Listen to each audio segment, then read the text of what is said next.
Big welcome, everyone. Thank you, Sam, for hosting. I won't bore you all with lots of thank yous internally, but I will give one, which is to Lucy, who's sitting right here. This massive clap for Lucy.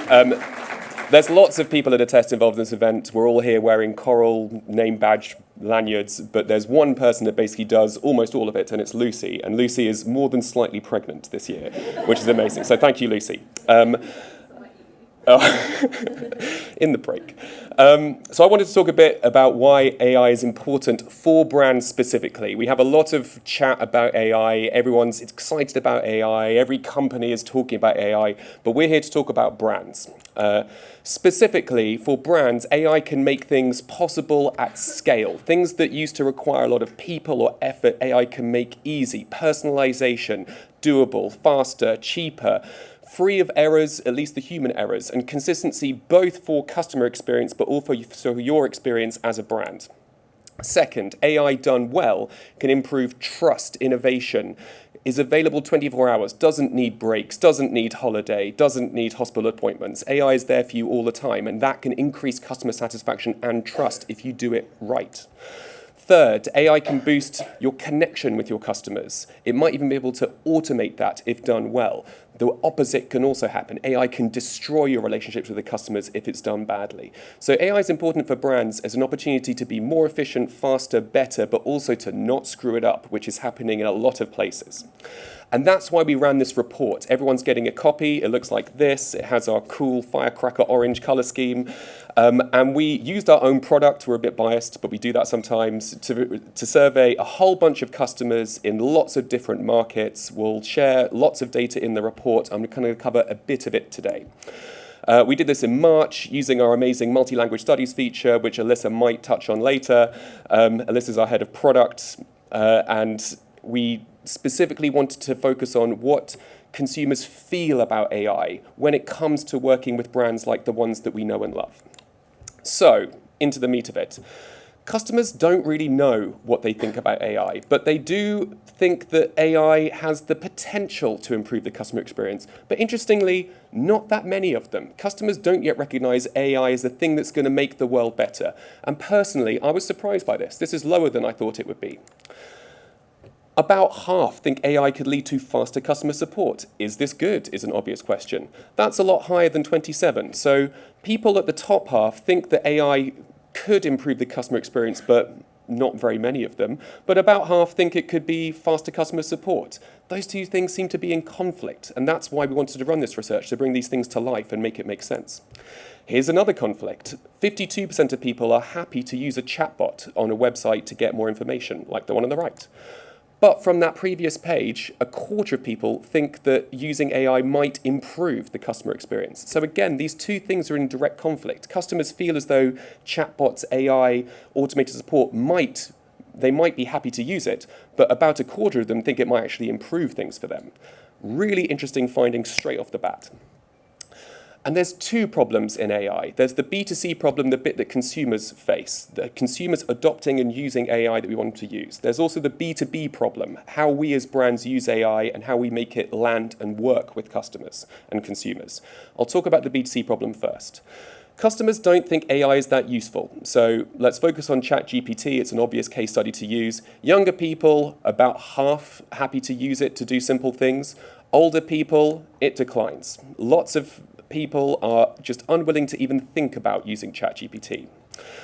Overall, about 40% of people want to use AI or are likely to research a potential purpose. And only 40% would trust the information given to them. So AI is cool and it's exciting, it's a hot topic, but customers don't see it as a useful thing yet, as evidenced, and that declines as we get older into our customer segments. The other problem is there's loads of AI companies. This is one of those logo grids with lots of interesting boxes. There's just loads and loads of AI companies out there, which is very confusing for consumers out there when they're trying to figure out what they can know and trust and what AI might do for them. Here is one of those charts where I show you how many AI companies there are. This is financing into companies that have AI as a URL suffix, the ones that are .ai at the end. It goes up and to the right. There's a huge boom recently, except it's not that recently, because this is from 2017. We've seen this trick before. AI is not new. AI has had a long time to reach trust and get adoption in consumers' minds, but it's not happening at scale yet. This data is from 2017. This peak has happened before. What's happening today is there's a lot more buzz, but the idea that AI could be useful to consumers has been around for a long time, and it hasn't hit home yet, even 7 years after this data was produced. Here's that big logo grid again. So I'm going to use my fancy laser pointer. Here are all the AI companies out there. Thanks to Sequoia for making this chart. We've got Salesforce here. Salesforce, you're not an AI company. You're just a big company that happens to use AI in places. Maybe you bought some AI companies and you can say you're a generative AI company. You're not an AI company. There's a few others we could pick out. Notion, AI isn't what you do. So it's very confusing for companies and consumers trying to think, what is AI and why could it be useful to me? Synesthesia, really interesting company. They produce video avatars of people that don't exist to read scripts in your ads and movies that you give them the script, you'd say what person you want to be in it, Synesthesia makes it look like a real person. That's a generative AI company. So it's a very confusing landscape for B2C consumers and for us as brands trying to figure out what to do and who to work with. On the right, the same chart, but for AI infrastructure. This is what's happening behind the scenes. These companies are actually using AI assets, and they do exist, but these are the ones we don't hear about because they're working behind the scenes to make the left-hand side thing possible. Again, this data is not that new. This is from 6+ months ago. So this was made by Sequoia 6 months ago. This chart probably has twice as many logos on now, and a whole bunch of companies who claim to be AI-based when they're probably not, with respect, slightly. AI has another B2C problem. So on the left, we love stats like 1 month retention figures. A good app has 1 month retention over 50%. That's the percentage of users that after 1 month of downloading an app and using it are still using it after a month. Good apps, we can see the list. Anything over 50% is good. Even Candy Crush is close. A lot of people download Candy Crush, have a go, delete it. Half of people don't delete it. That's way better than most AI-first companies. So people taking up AI companies and their ideas don't stick with it to the ratio that would lead to success. Here's something even more damning. DAU, MAU, daily active users over monthly active users. So the people that use your app daily versus the people who use it within a month. Good, WhatsApp. People pick it up and use it most days relative to monthly. ChatGPT in there at 14%. So people pick up and try ChatGPT, but in general, once a month. Not every day, not every week. And AI companies are demonstrably well behind most adoption curves that you would expect for a great product. Consumers don't yet understand and use AI products, and that's a big problem for us as brands trying to apply AI when it comes to our consumer problems. Here's the great quote from Sequoia. Providing value is the biggest problem. AI companies exist, they're buzzy, they're well-funded, but providing value in the eyes of consumers clearly is not happening yet, even dating back to 2017. There's also a B2B problem. We as brands want to put AI to work. We want to get AI in our products and do cool things for consumers. It's a big opportunity. It's very hot. Yet, we ran the research in lots of different countries. Massive variance in how consumers want to trust and use AI. Distrust of AI, highest in France, lowest in Mexico. Very surprising.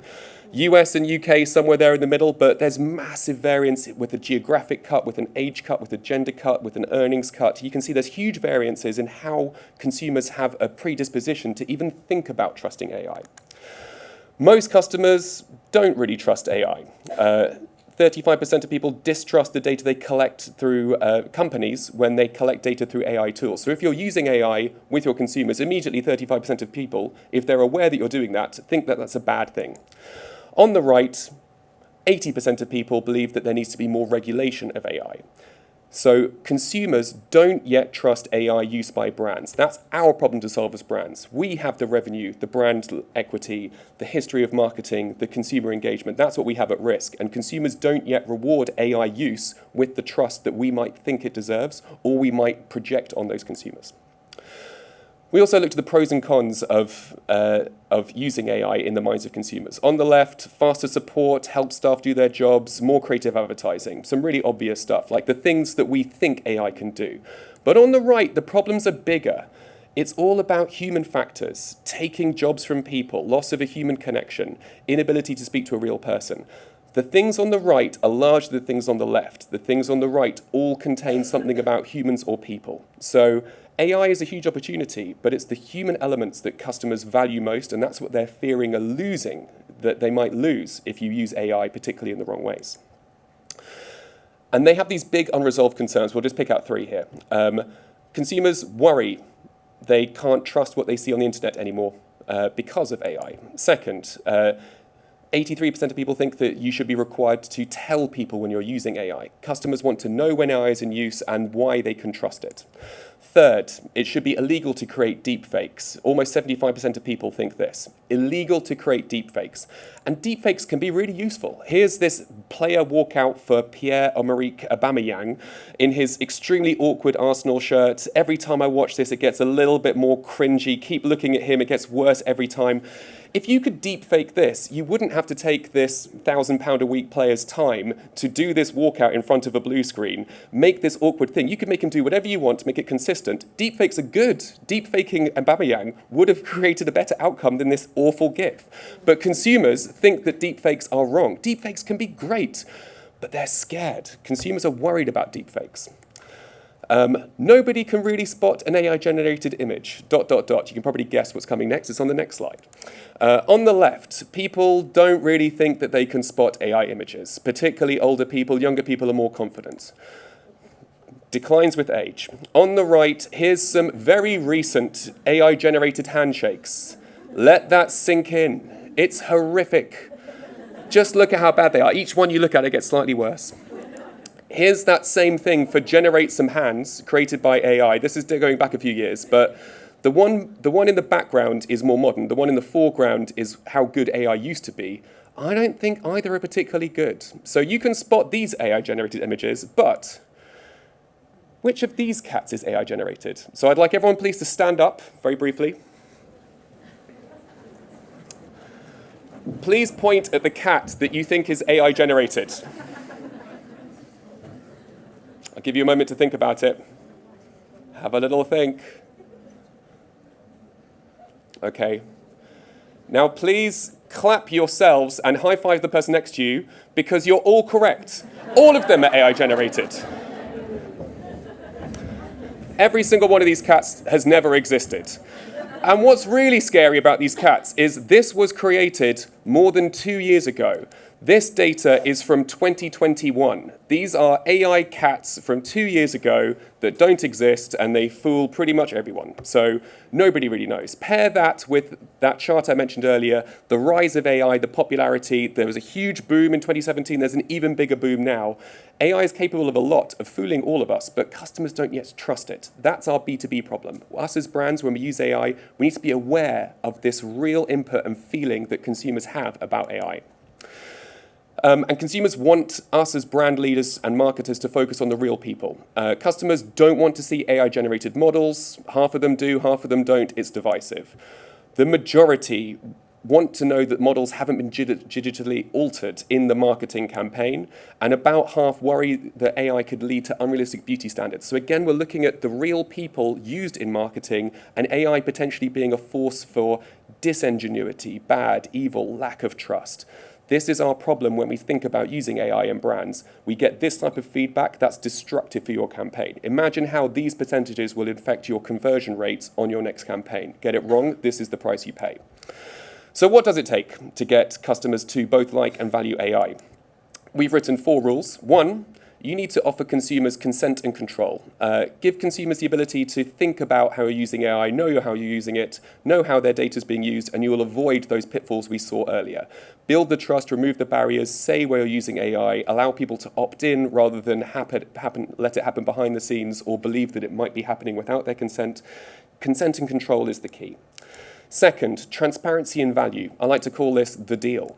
You need to be transparent about what you're using AI for, and most importantly, why that's good for your consumers and customers. You need to say, we're using AI for X, Y, and Z, you opt in, we're using it, and here's why it's good for you. Better experience, faster, 24/7 coverage, better recommendations. Those are the things consumers want, as you can see in our research. We need to be transparent with consumers about what the deal is and why they should say yes to the deal. Third, accuracy and reliability. Don't do stuff that's going to freak out consumers. It's a tale as old as time, but it's particularly dangerous in AI. So you need to make things that actually lead to a better customer experience. So if you're using AI for customer support and the customer support is always wrong, you maybe got cheaper, but you got much worse in the eyes of consumers. Accuracy and reliability in your deployment of AI is the key. And then fourth, open ethics, something we really believe in. Share openly your philosophy about how you use AI with your consumers, with your industry, with your markets, with your shareholders, what you will and won't do, how you respect privacy and avoid bias, and importantly, what you'll do when it all goes horribly wrong, what your approach was and what you're doing about it. There's been lots of reference cases where there's been an AI apocalypse. If you're open about your ethics and you own it honestly, that's more likely to work out in your favor. So we really believe in open ethics. I'll touch briefly on how we use AI to test. I'm going to talk specifically about the part of our product that works on quality controls. This is the stuff that happens behind the scenes to make sure that the data that reaches you as a test user is actually good and valid and doesn't have any duplicates or fakery. We do some AI stuff. I'm not going to read it all out. We have a bunch of different cool things that we do to the data to make sure it's right. And these are mostly NLP models, natural language processing models. That is AI. We're also very clear about what isn't AI. Equally useful things, these amazing things that make sure that people can't run through the survey too quickly, people can't have demographics where you have children that are older than yourself. That's just not true. But that's not AI. These are mostly rule-based models. We're very open about things that are AI and things that isn't AI. I respect you, Salesforce. You are not a generative AI company. You are a sales company that has a pretty bad product. I'll also be open today, following our own cooking on Rule 4. I'm going to be open about our ethics and our philosophy about how we use AI to test. So here's our example of what we use AI for. We use AI to help us detect responses that are bad, so they don't reach you, because they're wrong, and we can. We transcribe audio from video interview surveys. We use AI to group phrases together so that when you're looking at large data sets, we can surface to you things that look similar to each other to save you spending 2 hours and drinking 3 coffees trying to do that by yourself. We can just do that easily. Analyze text sentiment. Is what I'm looking at good or bad? We'll just show you. AI makes that easy. And we are working on publishing an AI ethics framework that makes our position and how we use AI, what for, and what happens when it goes wrong, clear to everybody. What are the benefits? Why you as prospects and customers and users should believe us? We use AI because we think it gets everyone quickly the ability to quickly understand what's going on in the data. We think you can unlock the data within. You don't need to be a great analyst to use a test. With our applications of AI, we can show those interesting things to you. And we make the data even higher quality because we use AI. These are the reasons why we use AI and the reasons why we think these are good for you.